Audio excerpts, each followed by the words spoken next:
From newstalkzb.co.nz. It's Mike Hosking. We've invited questions from some of the listeners. The first one for Phil Goff is from Jasmine. Are you the right leader? If you lose, will you step down? Yes. I'm focused on the election at the moment. Yes, you'll step down, or yes, you're the right leader? Yes, I'm the right leader. Absolutely. I'm there, I'm fighting to win, I'm fighting for what I believe in, I'm fighting for a better New Zealand and a fairer New Zealand. And if you don't win? I'll address that problem if and when I come to it. Would you expect to be rolled, or would you step down or look to step down on the night if it came to pass? I'm there with the unanimous vote of my caucus on a number of occasions. I've said many times when I decide to go, I think I'll go of my own volition. And so would you feel that would be the right time on the night? I'm not making any plans beyond election night. You wouldn't expect me to. If you take the eye off the ball of the election, then you're doing the wrong thing. A question from Alex.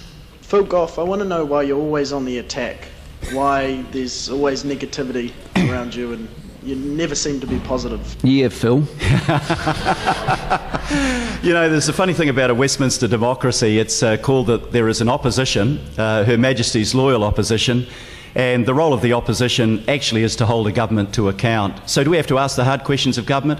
Of course we do. Do we have to put up alternatives? Of course we do, and we have. Actually, I think the really remarkable thing about this Labour opposition is that we have changed the nature of the debate by putting things into the political arena that past politicians haven't had the courage to do. We are setting out some clear alternatives, what we think are the right decisions, the hard decisions for tomorrow, not just the easy decisions today. So yes, there will be attack. Yes, there will be putting forward clear alternatives. That's both the role of the opposition. First question from the floor this morning. Good morning. Good morning. I'm Pamela Sterling from the Listener magazine. And Mr Goff, there is a perception that the Parliamentary Labour Party is becoming more union-dominated and less centrist and business-friendly. How do you respond to that? I respond by saying that's wrong. I worked for a union about 35 years ago, and that was part of, I gained a lot from that. I learned a lot about how people react in the industrial scene. But when you get elected to Parliament, your job changes completely. You're there to serve your electorate. You're there to take into account the wider interests of the country. And that's exactly what our caucus does. We have people from all walks of life. And I don't think you have any question of domination by any particular group. Good morning. Phil, David Walden from Wyburn TBWA Advertising. You're running a campaign which is effectively about the government wants to sell off our assets.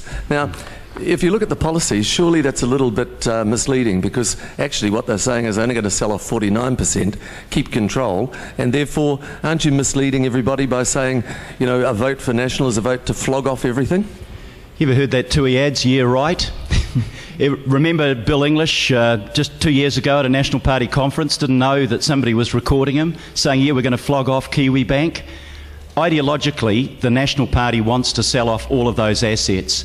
They're in bed with Don Brash, who says, at least openly and honestly, we want to flog off all the assets, including the local assets, such as Orion Power Lines, Lines Company down in Christchurch. That's what they want to do. The 49% that they're talking about is simply the sugar coating on the pill. But you're a businessman. If you've got a debt problem, would the first action you'd take to solve that debt problem be to sell off your best performing assets? Why are the overseas enterprises lined up to buy it just like they were for Contact? Because these things make a lot of money. And I tell you what, if they are in the private sector, they'll be making a lot more money, and you'll be paying more for your power because of it. More of your questions shortly on the Mike Hosking Breakfast. A brief break.